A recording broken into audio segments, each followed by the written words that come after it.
Hi guys, welcome to my cabin. I'm on Utopia the Seas right now, and I'm going to be answering all of your most popular, frequently asked questions about living life on a cruise ship. And I'm going to be doing it not by myself. I've got a special guest here today. Hey guys. His name is Jeff, and he's my roommate. Let's just get right into it, Jeff. Yeah, let's do it. The question I loved so much that came in, Yeah. and I'm excited to hear this answer too, because I've kind of always wondered how you do it. Mm-hmm.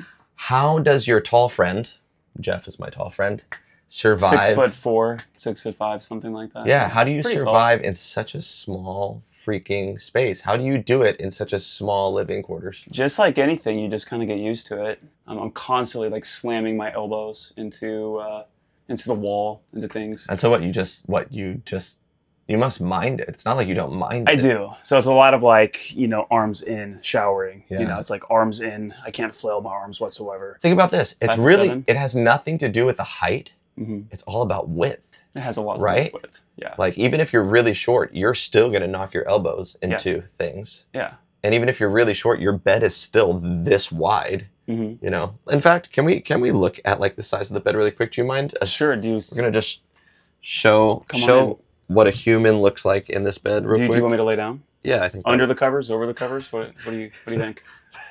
that's up to you. I'm gonna go under. Okay. Shoes on though? Yeah. Okay. Shoes. Oh my God, you are wearing your shoes. Yeah, I literally just did laundry too, so I'm kind of regretting this decision a little bit. But yeah, see, it's really not that bad. The bed isn't that bad. Yeah, let's check out the shoes that are still on. Okay. Oh. So okay. It's really not horrible. I always hold a pillow like this when I sleep. I think I just kind of like to pretend someone's in my arms. I always imagined that your feet were touching the wall and your head was touching the wall. No, it's But not that bad. Just So this much. If you notice, I'm slightly diagonal. Yeah. Just slightly. I think I am anyways. Hold on to a pillow and yeah, I could basically fully stretch out. It's really not that bad. And to be honest, I sleep like a baby. Like I wake up every hour and poop and cry. Well, there you have it. I'm shocked actually. This whole time I thought you were more uncomfortable than you were, but you've just proven that. But for real, bad. I do sleep really well in this bed. Before we go to the next question, yeah, I just want you to think about. I keep making my bed. Sorry. Yeah. I just want you to think about where you've recently walked in those shoes. Yeah. I want you to think about the incinerator room. Yeah, I want you to think about public bathrooms. Oh, yeah. I want you to think about the gym. Worst, that's the worst. These are all the things that you just put in your bed. It's all there, but it's it's worth it. It's not going where my head goes, at least. Question number 2. I'm going to ask this and I'm going to answer it at the same time too. And you feel free to join in. Yeah. The question is this: will you get to meet Meghan Trainor? I super hope so. I saw that she's the godmother of the ship. If you don't know, like 3 days ago or 4 days ago, Meghan Trainor was announced as the godmother of Utopia of the Seas. If you don't know, we are on Utopia of the Seas right now.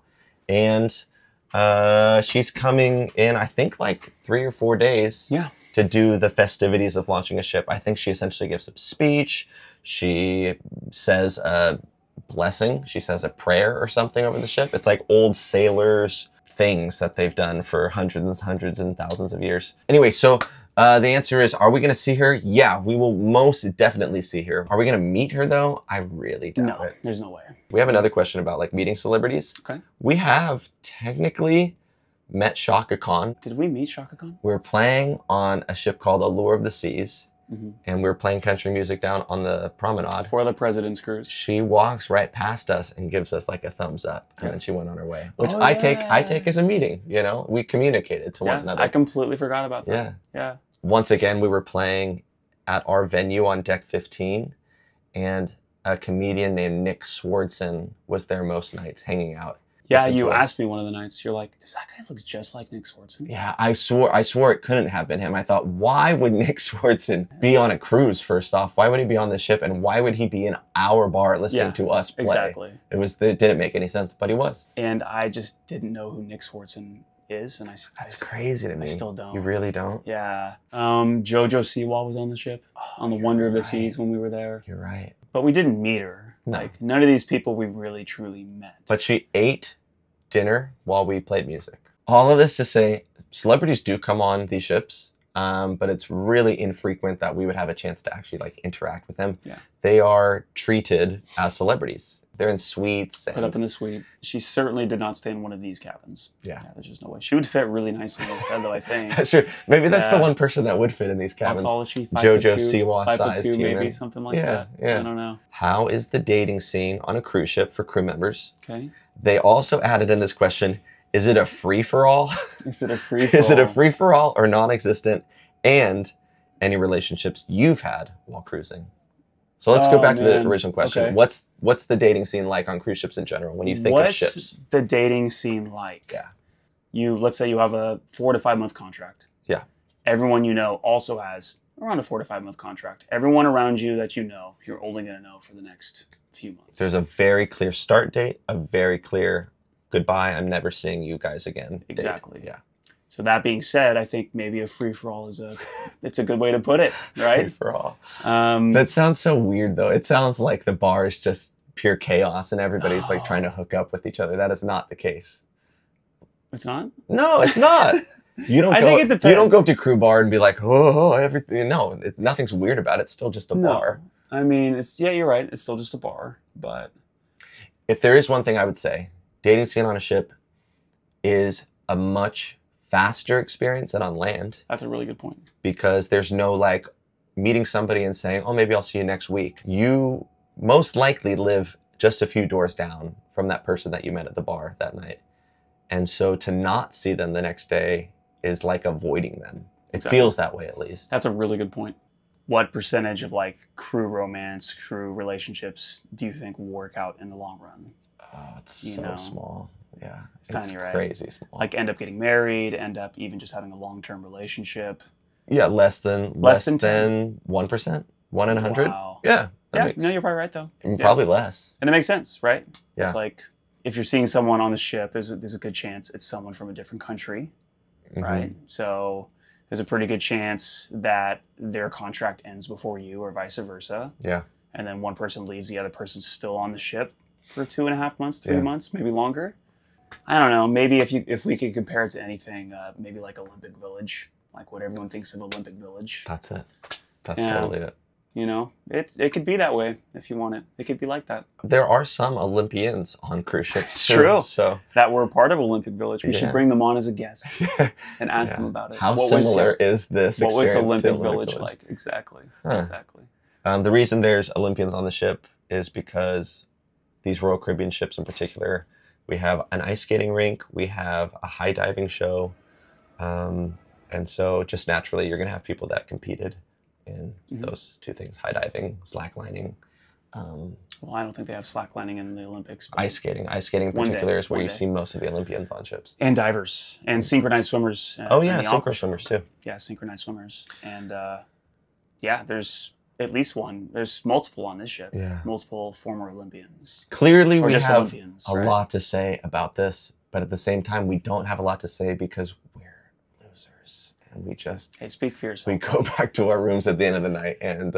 speak for yourself, buddy. Yeah. Other people are taking advantage of the Olympic Village, and I'm not one of those people, I guess. Okay, next question. Is it truly a party every single night on a ship? Yes. If you want it to be. There's always a reason to party. Yeah.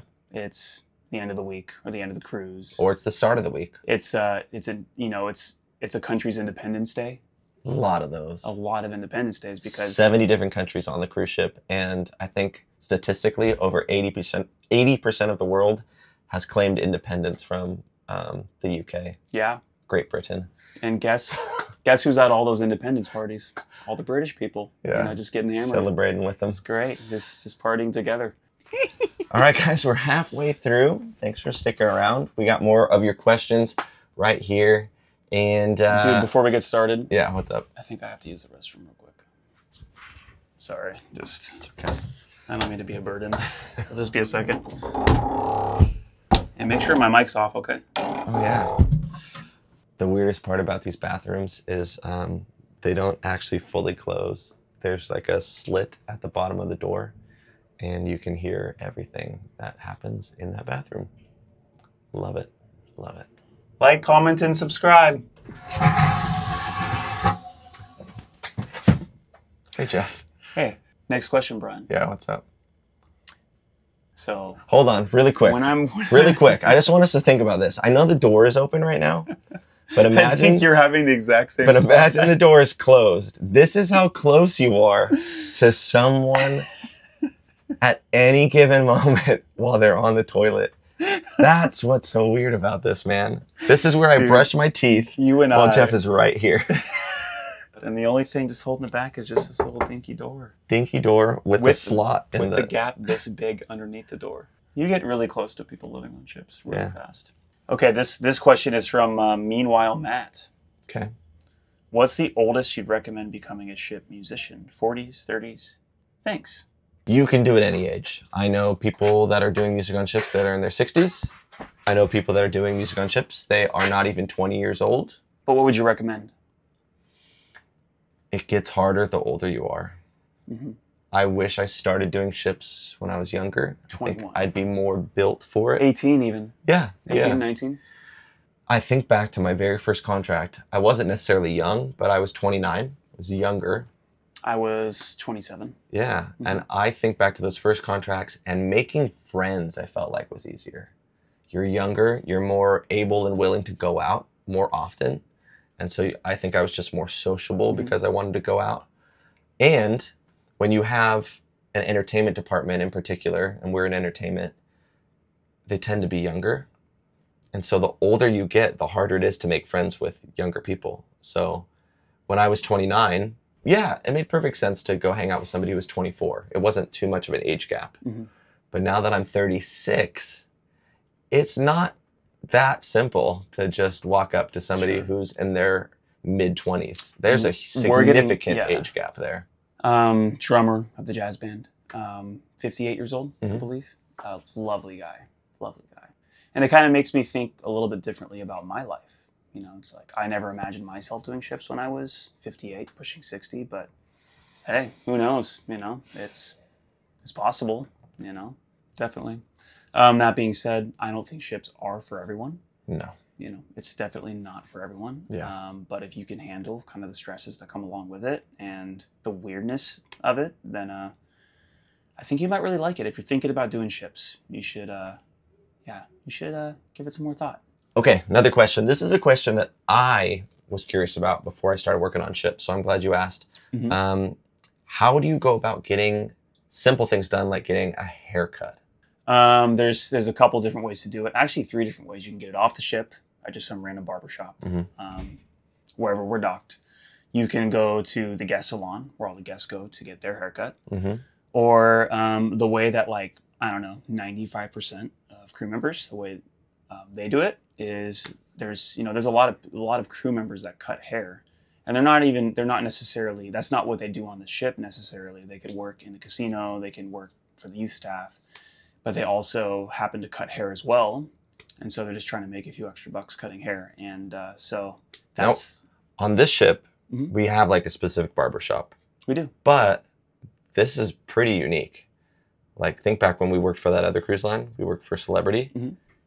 You were getting haircuts in random hallways. Yes. That was the barbershop. That's true. That's really and it felt kind of like black markety. Mm-hmm. It felt like, don't get in trouble, don't let an officer see you. Like, basically, it would be like right outside of our door. Like in Truly. Yeah. You open your door and there's like a line of people all waiting to get their haircut at 1 a.m. Yeah. Because you can't do it during the day either because everybody's working. Everyone's so it's like working. late at night.